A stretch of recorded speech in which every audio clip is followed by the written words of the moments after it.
रवींद्र, काय सांगाल? एवढी तातडीची जी आपली पत्रकार परिषद घेण्यात आली, नेमका काय विषय होता? गेल्या 2 महिन्यापासून जिल्हा परिषदचे पाणी पुरवठा विभागाचे पैसे आलेले आहेत आणि तिथले अधिकारी असतील, सीओ मॅडम असतील, कार्यकारी अभियंता असतील, हे ठेकेदारांना पैसे देत नाही.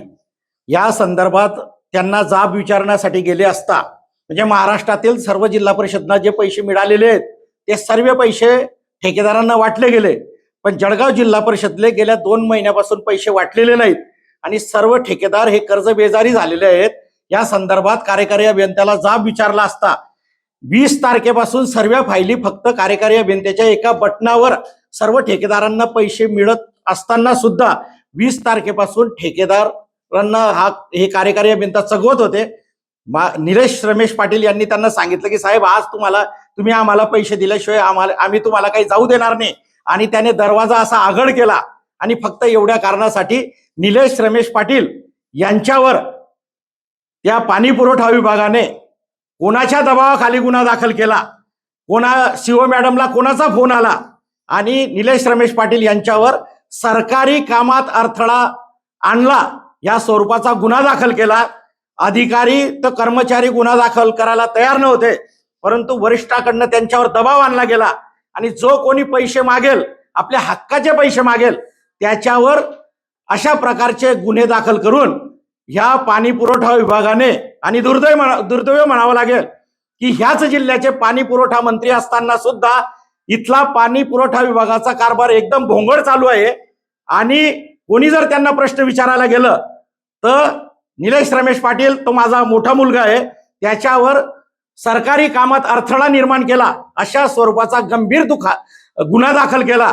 त्याचा आम्ही निषेध करतो आणि या सीओ मॅडमला आपल्या पत्रकार परिषद मार्फत प्रश्न विचारतो की मॅडम, महाराष्ट्रात सर्व जिल्हा परिषद मध्ये पाणी पुरवठ्याचे पैसे आलेले असताना सर्व जिल्हा परिषद मध्ये फक्त 5 दिवसामध्ये पैसे वाटले गेले. आपले पैसे येऊन 2 महिने झाले तरी सुद्धा हे पैसे वाटले गेलेले नाहीत. हा विभाग आपल्या अंडरमध्ये येतो, तर आपली सुद्धा तेवढीच जबाबदारी आहे. तर माझा त्यांना प्रश्न आहे की तुम्ही एवढ्या दिवसापासून का पैसे वाटलेले नाही?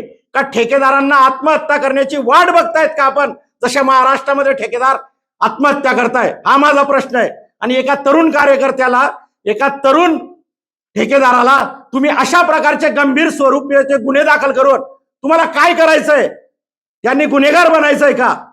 त्यांनी आत्महत्या करायची का दुसऱ्याची हत्या करायची का कायदा हातात घ्यायचा? तर असं न करता आपण सर्व ठेकेदारांना, जळगाव जिल्ह्याच्या सर्व ठेकेदारांना न्याय द्यावा अशी मी विनंती करतोय आपल्या पत्रकार परिषद मार्फत. नेमकं प्रशासनावर कोणाचा दबाव आहे आपल्याला असं वाटतं? आता हे साहजिक आहे ना, कोणाचा दबाव असेल? जर ह्या जळगाव जिल्ह्याचे पालकमंत्री पाणी पुरवठा मंत्री आहेत आणि त्यांच्या विभागाचे पैसे 2-2 महिने जर ठेकेदारांना मिळत नसतील आणि हे सर्व ठेकेदार 4 वेळास पाठ दिला गेलेले असतील, तरी सुद्धा जर या ठेकेदारांना पैसे मिळत नसतील तर गुलाबराव पाटील यांनी सुद्धा त्याचं उत्तर दिलं पाहिजे. आणि सर्व पत्रकार बांधवांना मी विनंती करणार आहे की तुम्ही कुठपर्यंत असा प्रश्न विचारणार की संजय राऊत साहेब काय बोलले आणि निलेश राणे काय बोलले? तुम्ही सुद्धा त्यांना प्रश्न विचारला पाहिजे की तुमच्या पाणी पुरवठा विभागाच्या योजना 90% बंद पडलेल्या आहेत. रमेश माणिक पाटील आरोप करतोय की 90% योजना या तुमच्या पूर्णच होणार नाहीये. जे मंगेश चव्हाणने सांगितलं, सत्ताधारी पक्षाच्या आमदाराने, की ह्या जिल्ह्याच्या 90% योजना पूर्णच होणार नाहीये, कारण हे जळगाव जिल्हा परिषद प्रशासन सबसेल फेल झालेलं आहे. सबसेल फेल. जिल्ह्यामध्ये सर्व पाणी पुरवठ्याच्या योजना बंद पडलेल्या आहेत आणि एखाद्यावर, रमेश माणिक पाटीलच्या मुलावर गुन्हा दाखल करा. माझ्या मुलाचा मला अभिमान आहे की जळगाव जिल्ह्यातल्या सर्व ठेकेदारांसाठी त्याने स्वतःवर गुन्हा दाखल करून घेतला, म्हणून मी माझ्या मुलाला शाबासकी देतो. त्याने कुठलाही कायदा हातात घेतला नाही. त्यांना सांगितलं की जर तुम्ही आमचे पैसे दिले नाही तर उद्याच्याला इथे तरुण ठेकेदार हे आत्महत्या करतील, आणि त्यांनी आत्महत्या करू नये.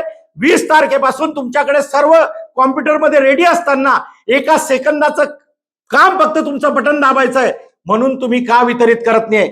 फक्त एकाच योजनेचं उदाहरण देतो मी. गुलाबराव पाटील यांच्या मतदारसंघातलं विटनेर म्हणून गाव आहे, विटनेर म्हणून 4.5 कोटी रुपयाची योजना आहे. त्या ठेकेदाराने 3 कोटीचं काम पूर्ण केलेलं आहे. त्याचा 73 लाखाचं बिल कार्यकारी अभियंताजवळ 20 नोव्हेंबर पासून पडलेला आहे.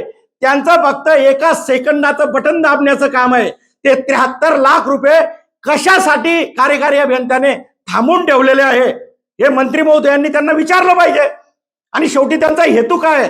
त्यांना योजना पूर्ण करायच्या आहे का नाही करायच्या आहे? शासनाचा पैसा 1300 योजना, साधारण 1300 कोटीचे काम इथे पडलेले, 600-700 कोटी खर्च झालेले आहेत. आणि गावागावामध्ये पाण्याच्या टाक्यांचे मढे उभे मढे. त्या योजना कधी पुऱ्या होणार आहे? एका माझ्या पोरावर गुन्हा दाखल करून जर तुमच्या योजना पूर्ण होत असेल तर एक नाही असे 100 गुन्हे त्याच्यावर दाखल करा. हे या क्षणी मी सांगू इच्छितो.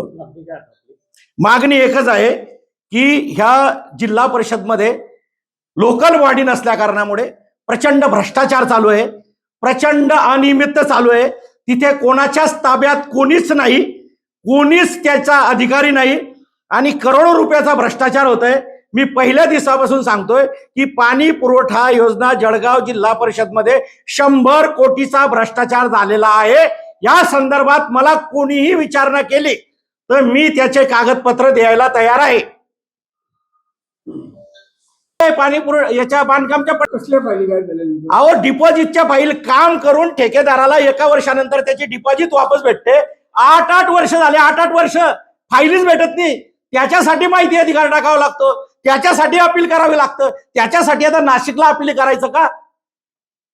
फार वाईट परिस्थिती आहे. इथे कोणीच बाप नाही होते जिल्हा परिषदला. अहो, सर्वेच ठेकेदार, इथे एकाही ठेकेदाराला पैसे मिळालेले नाहीत. जर 4.5 कोटीचं काम तो ठेकेदार 3 कोटीचं करतो, त्याच्या हिशोबावर फक्त 73 कोटी येतात, 73 लाख रुपये येतात. आणि त्या 73 लाखासाठी कार्यकारी अभियंत्याला एका सेकंदाचं बटन दाबायचं असतं आणि तो 20 नोव्हेंबर पासून दाबत नाही.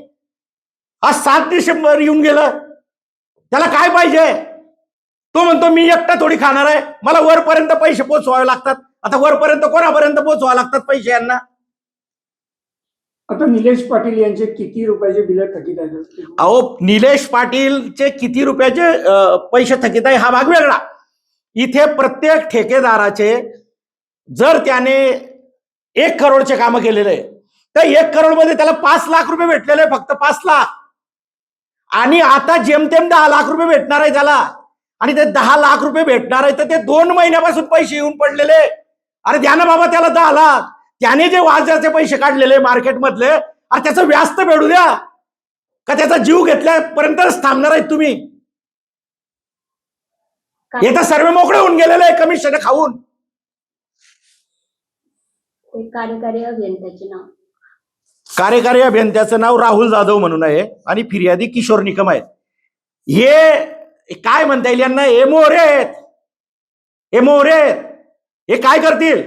जोपर्यंत सीओ मॅडम त्या फाईलवर सही करत नाही तोपर्यंत पैसेच भेटू शकत नाही ना.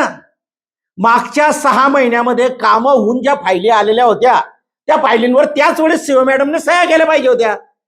मॅडम पैसे आल्यावर त्याच्यावर सह्या करतायत आणि निलेश पाटील सारखा एखादा आवाज उठवतोय त्याच्यावर अशा प्रकारचा गुन्हा दाखल, सरकारी कामात अडथळा, अशा प्रकारचा गुन्हा दाखल.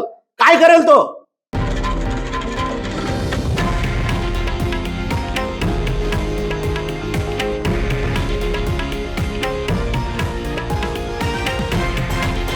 हे आहे देशातील नंबर 1 न्यूज नेटवर्क आणि आपण पाहत आहात TV9 मराठी, एकमेव.